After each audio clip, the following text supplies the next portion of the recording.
Hello दोस्तों, नमस्कार। स्वागत है आप सभी का मेरे channel my family garden in home में। और दोस्तों, कैसे हैं आप सब लोग? आशा करती हूँ अच्छे होंगे, स्वस्थ होंगे और आपकी जो गार्डनिंग है तो बढ़िया चल रही होगी। तो चलिए दोस्तों, शुरू करते हैं आज का वीडियो। फ्रेंड्स, आज मैं कुछ हार्वेस्टिंग भी करने वाली हूँ अपने गार्डन से, तो हार्वेस्टिंग भी दिखाऊंगी। हार्वेस्टिंग के साथ साथ कुछ ऐसी सब्जियाँ भी बताऊंगी जिनको बहुत ही आसानी से और बिल्कुल कम खर्च में आप छत पे लगा सकते हैं और बहुत अच्छी हार्वेस्टिंग ले सकते हैं। फ्रेंड्स, सबसे पहले देखिए, यहाँ पे मैंने एक फ्लावर प्लांट रखा है जो कि सब्जियों के पास रखा हुआ है। जहाँ मेरे सब्जी वाले पौधे रखे हैं उन्हीं के पास मैंने इसको रख दिया है।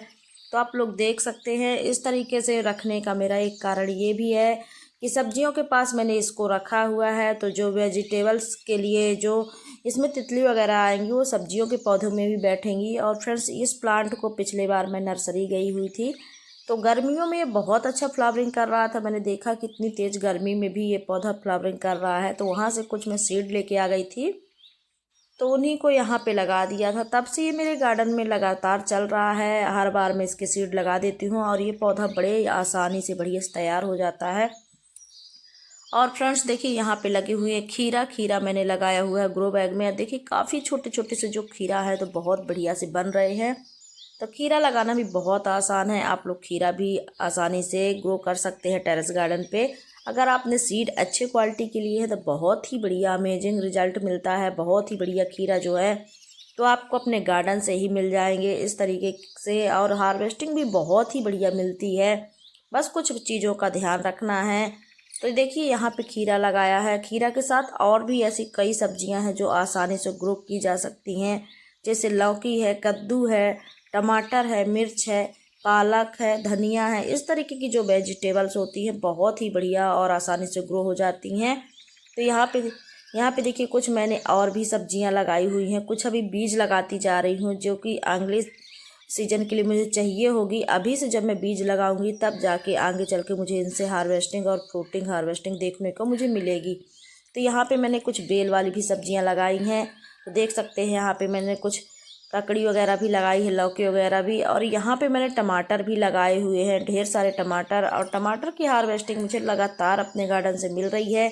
मैं एक दिन छोड़ के हर दूसरे दिन टमाटर की जो है तो काफ़ी अच्छी हार्वेस्टिंग ले रही हूँ।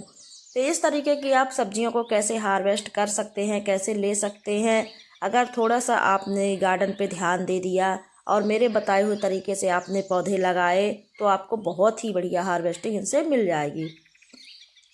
फ्रेंड्स, इसी तरीके से टमाटर लगाने का एक और बढ़िया सा तरीका है, बिना किसी खर्च के, अगर बिना खर्च के आप गार्डनिंग करना चाहते हैं तो कुछ चीज़ों का ध्यान रखें। जैसे कि ये एक सामने ग्रो बैग आप देख रहे होंगे। फ्रेंड्स, इस ग्रो बैग में जो इतना बड़ा ग्रो बैग है, थोड़ा सा देखने में लग रहा होगा कि इसको भरना मुश्किल है, लेकिन बिल्कुल भी मुश्किल नहीं है। इसको आप किचन के कचड़े से और गार्डन के कचड़े से, जो ये टमाटर के पौधे देख रहे हैं, जब इनसे हार्वेस्टिंग हमारी हो जाएगी, फ्रूटिंग इनकी पूरी हो जाएगी, तो ये सारे पौधे जो हैं तो सारे काट पीट करके हमारे सारे ग्रो बैग्स में जाएंगे, अंदर जाएंगे नीचे, और ऊपर होगी हमारी मिट्टी और उसी के साथ ही हमारे लग जाएंगे ऊपर से पौधे। फ्रेंड्स, अगर आपको फ्री में करना है तो आपको खाद बनाना सीखना होगा। अगर आप खाद बनाना सीख गए तो काफ़ी हद तक आपको खाद वगैरह ख़रीदने की ज़रूरत नहीं है।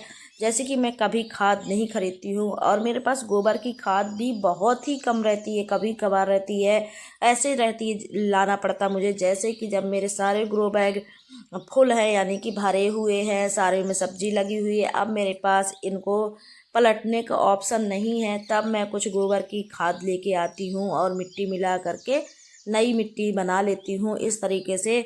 वरना जब मैं इन ग्रो बैग्स को पलटती हूँ तो बहुत ही बढ़िया मुझे खाद मिल जाती है और हल्की मिट्टी ही साथ में उसी के साथ मिल जाती है। और जो मुझे जो हार्वेस्टिंग मिल जाती है इन पौधों से, जो सब्जियां मिल जाती हैं वो अलग।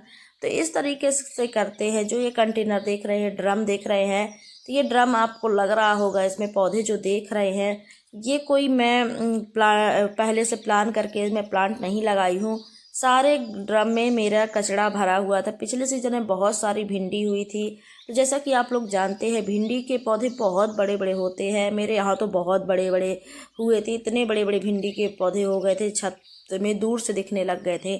जब मैंने सारे भिंडी के वेस्टेज कचड़े को निकाला तो बहुत सारा निकला, तो मुझे गलाना था उसको। तो इस तरीके के ड्रम में मैंने डाला और ऊपर से मिट्टी डाली और फिर मैं इस तरीके से मिट्टी डाल के रख देती हूँ। उसके बाद जब मुझे कहीं भी पौधा दिखाई देता है उस पौधे को निकाल करके लगा देती हूँ। या तो आप पौधे तैयार कर लें या फिर आपके गार्डन में अगर आप गार्डनिंग करते हैं तो कुछ प्लांट तो ऐसे ही मिलते रहते हैं, उनको उठा करके आपको इनमें लगाते जाना है और पानी देते रहना है। फ्रेंड्स, अगर आपको लगातार सब्जियां चाहिए तो उसके लिए आपको एक आदत डालनी होगी लगातार पौधे लगाने की। ये बहुत बड़ी बात होती है, बहुत अच्छी बात होती है। अगर आपको लगातार हार्वेस्टिंग या पौधों से सब्जियां चाहिए तो आपको ये हैबिट तो डालनी होगी। एक तो बीज लगाने की, दूसरे कहीं भी पौधा आपके गार्डन में मिला दिखे, जहाँ जगह खाली दिखे आप वहाँ पे लगा दीजिए। इस तरीके से होता क्या है, जब हम हर पौधे को लगाते जाते हैं तो कभी कोई पौधा फ्रूटिंग करता है, कभी कोई पौधे में फल आ रहे। इस तरीके से लगातार जो है तो हार्वेस्टिंग मिलती रहती है। और बीज लगाते रहिए, थोड़े थोड़े अंतराल में आप बीज लगाते रहेंगे तो इससे भी बहुत ही बढ़िया जो सब्जियां हमारी तैयार होती रहती हैं। ऐसा बिल्कुल नहीं होता गार्डनिंग में कि आपने एक बार सब्जियां लगा दी फिर फ्री हो गए, बिल्कुल नहीं। जैसे ये टमाटर के पौधे मेरे देख रहे होंगे, मैं हार्वेस्टिंग जिनसे ले रही हूँ तो ये काफ़ी सूखे सूखे हो गए हैं क्योंकि ये अपना काम कर चुके हैं। इनसे मुझे बहुत ही बढ़िया जो है तो सब्जियां, टमाटर और मटर मैंने तोड़ लिए हैं। काफ़ी दिनों से मुझे टमाटर की हार्वेस्टिंग मिल रही है तो इनसे मेरा काम हो गया है। अब इन पौधों में मैं नीम ऑयल के स्प्रे वगैरह भी नहीं कर रही हूँ क्योंकि जितना इन्हें फलना था ये फल चुके हैं। अब इसके बाद बारी आती है जो इसमें कच्चे फल लगे हुए हैं उनको पकने की, तो वो तो ऑलरेडी पक ही जाएंगे क्योंकि जैसे जैसे मौसम में गर्मी होगी, धूप होगी तो ये अपने आप पक जाएंगे। और इन पौधों में अब नए फल नहीं आने वाले हैं क्योंकि ये पौधे अपना काम पूरा कर चुके हैं। अब ये पुराने हो गए, अब इससे जो हार्वेस्टिंग बची हुई है वही हमें मिलने वाली है और इसके लिए अब हमें नए पौधे लगाने की ज़रूरत पड़ेगी। तो इसलिए मैं आपको स्प्रे वगैरह नहीं कर रही हूँ, वेट कर रही हूँ कि सारे जो टमाटर्स हैं तो पक जाएं। तो यहाँ मैं टमाटर जैसे जैसे पकते जाएंगे वैसे वैसे तोड़ती जाऊंगी। तो देख सकते हैं काफ़ी अच्छे टमाटर मुझे मिल जाते हैं। सब्जियों को ग्रो करने का या लगाने का सबसे बढ़िया तरीका होता है कि आप किचन का कचड़े का यूज करना सीख लें। अगर इस बात को आपने सीख लिया तो बहुत ही बढ़िया सब्जियां होगी, वो भी बिल्कुल कम खर्च में। जैसे कि जो लोग मेरे वीडियो देखते रहते हैं, मैंने कभी मिट्टी में नहीं दिखाया वर्मी कंपोस्ट, ना कुछ मैं मिलाती ही नहीं। आज तक मेरे यहाँ वर्मी कंपोस्ट वगैरह, कोकोपीट वगैरह नहीं आई है, फिर भी मेरे यहाँ काफ़ी अच्छी सब्जियां हो जाती हैं। जैसे कि कोई चीज़ मैं लगाती हूँ, आपको सब्जियां लगाने जब अगर टेरेस गार्डनिंग करते हैं तो थोड़े से ज़्यादा मात्रा में आपको सब्जियां लगानी होगी क्योंकि एक दो पौधे से काम नहीं चलेगा। क्योंकि जब हम टेरेस गार्डन पे लगाते हैं तो कुछ ज़्यादा मात्रा में सब्जियां हमें लगानी होती हैं, तब जाके हमें ये हार्वेस्टिंग और इस तरीके से सब्जियां मिलती हैं। तो देखिए ये पौधा भी आप देख रहे होंगे, इस तरीके के जो पौधे हैं। कई लोग मुझसे पूछते हैं कि कौन सी वैरायटी। फ्रेंड्स, कई पौधे मेरे गार्डन में ऐसे भी हैं जो अपने आप पौधे निकल आते हैं और उन्हें कभी नहीं फेंकती हूँ। हाँ, कुछ मैंने जो चेरी टमाटर के ज़्यादा हो रहे थे मेरे गार्डन में तो उनको निकाला है। बाकी जो चेरी टमाटर नहीं होते तो मैं बिल्कुल ये समझ के नहीं फेंकती कि ये मार्केट वाले बीज के पौधे नहीं हैं इसलिए मैं इन्हें फेंक देती हूँ, बिल्कुल नहीं फेंकती। मैं जहाँ जगह मिलती है, देखिए साइड पे लगा हुआ ये पौधा, तो जहाँ जगह मिलती है वहाँ पे लगा देती हूँ। और होता क्या है, रिजल्ट आगे चल के एक पौधा मुझे यहाँ मिल गया था तो इसमें भी कचड़ा ग्रो बैग में मैंने भर कर रखा हुआ था। छत की जो सफाई वफाई की थी, जितना कचड़ा निकला था इसमें डाल के रखा हुआ था, ऊपर से पानी डालती रहती थी। एक दिन मुझे एक पौधा दिखा तो बस क्या था, इसमें मैंने उस पौधे को लगा दिया और आप लोग देख सकते हैं लास्ट में उसमें अच्छी खासी इसमें फ्रूटिंग हुई, टमाटर आए। इसी तरीके से क्यारी में भी पौधे देख रहे हैं, इसमें भी हमने जो किचन का कचरा था, जो और भी कचरा था, हमारी मिट्टी कुछ एक्स्ट्रा बच गई थी, ग्रो बैग में हम भर नहीं पाए थे तो उसको यहाँ पे लगाया हुआ था। और गत्ते वगैरह खूब ढेर सारे जो बचे हुए थे उनको मुझे डिकम्पोस्ट करना था। तो सबसे पहले तो इसमें मैंने धनिया लगाई। धनिया लगाने से कोई नुकसान नहीं होता और दूसरा टमाटर के पौधों लगाने से कोई नुकसान नहीं होता। अगर आप खाद बना रहे हैं तो धनिया लगा दीजिए, टमाटर लगा दीजिए। इस तरीके की जो सब्जियां हैं लगाते हैं तो आपको डिकम्पोस्ट हुई खाद भी मिलती है और ऊपर जो पौधे लगे होते हैं उनसे बढ़िया सी सब्जियां भी मिलती हैं। तो यहाँ पे क्यारी में भी यही मैंने किया था, नीचे कंपोस्टिंग हो रही थी। अब जब इनके बाद जो कंपोस्टिंग मुझे मिलेगी, जो मिट्टी मुझे मिलेगी, काफ़ी हेल्दी मिट्टी मिलने वाली है। और देखिए फ्रेंड्स, यहाँ पे मटकों में बात करूँ तो मटकों में भी पौधे हो जाते हैं। मटके मेरे यहाँ पड़े हुए थे तो मैंने मिट्टी भर दिया था, गार्डन का कचरा। जैसे कंपोस्ट जब नहीं बनाना होता मुझे या कोई ग्रो बैग खाली नहीं होता है तो मैं जो किचन से निकला कचरा होता है तो मटके रखे रहती हूँ, उसमें डाल देती हूँ। फिर सोचती हूँ लेयर लगा दूँगी, लेयर मिट्टी की लगा दूँगी।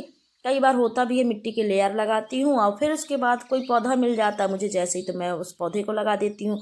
अभी हाल ही 1-2 हफ्ते पहले मैंने पुदीना लगाना आप लोगों को बताया था। तो देखिए 2 हफ्ते में पुदीना काफ़ी अच्छा हो गया है, इससे मुझे हार्वेस्टिंग भी मिलने लगी और मैं इसको आज तोड़ लेती हूँ, आप लोग देख सकते हैं। और फ्रेंड्स, इस तरीके की हार्वेस्टिंग और तोड़ देंगे, जितना पुदीना को हम हार्वेस्ट करते हैं ये उतना घना होता जाता है। फ्रेंड्स, पुदीना लगाना भी बहुत आसान है। कुछ ऐसी सब्जियां हैं जो बिल्कुल आपको बाज़ार से ख़रीदना नहीं पड़ता है, एक बार आप लगा लेंगे तो बहुत अच्छे से चलेंगी। पुदीना अगर आप एक बार लगा लेते हैं तो पूरी गर्मी आपको बाज़ार से पुदीना लाना नहीं पड़ेगा। तो इतनी आसान चीज़ें होती हैं कि जिनको आप लगा लेते हैं। यहाँ से देखिए करी पत्ता के पास मैं आ गई हूँ, ये प्लांट भी हमारा लगा हुआ है। एक बार इसको भी लगाना होता है और ये लाइफ टाइम तक चलता रहता है। देखिए काफ़ी अच्छा है, 2 साल पुराना पौधा है और इससे मुझे लगातार पत्तियां मिल जाती हैं आसानी से और बहुत ही बढ़िया से ये तैयार हो गया है पौधा। तो इस तरीके से अगर सब्जियां ग्रो करते हैं, प्लांट लगाते हैं तो इनमें कोई खाद वगैरह डालने की ज़रूरत नहीं पड़ती और बहुत ही बढ़िया तरीके से हमारे टेरेस गार्डन पे सब्जियां ग्रो हो जाती हैं। तो यहाँ से हमने देखिए कुछ करी पत्ता भी ले लिया है और कुछ ऐसी सब्जियां भी हैं जो लगातार आप ग्रोइंग करते रहते हैं, जैसे धनिया है। तो यहाँ पे देखिए धनिया मैंने लगाया हुआ है, इससे मुझे कब बहुत पहले से हार्वेस्टिंग मिल रही है और आज भी मैं थोड़ा सा यहाँ से तोड़ लूँगी। अगर इस तरीके से की धनिया लगाते हैं और इतनी बड़ी धनिया होती है तो आप अगर इसको अच्छी तरीके से हार्वेस्ट करते हैं नीचे से तो 2 से 3 या 4 हार्वेस्ट बड़े आसानी से आपको धनिया से मिल जाएगी। यहाँ से मैंने 1-2 हार्वेस्ट पहले ले लिया है और इसके बाद देखिए अभी भी काफ़ी अच्छी धनिया मिलती जा रही है। अगर इस तरीके से आपको लगातार धनिया चाहिए तो आपको लगातार इनके बीज डालने होंगे थोड़े थोड़े से अंतराल में। तो 2 ग्रो बैग में ऑलरेडी मैंने धनिया लगा लिया है गर्मियों के लिए। तो इस तरीके से सब्जियां लगाते हैं तो बहुत अच्छी होती हैं और बिना किसी खर्च के हमारे गार्डन पे हो जाती हैं। तो फ्रेंड्स, अगर वीडियो पे पहली बार आए हैं तो लाइक भी कर दीजिएगा और चैनल को सब्सक्राइब तो कर ही लीजिएगा। तो देखिए मेरी हार्वेस्टिंग भी लगभग कंप्लीट हो गई है, मैंने हार्वेस्ट कर लिया। तब तक के लिए थैंक यू, बाय बाय।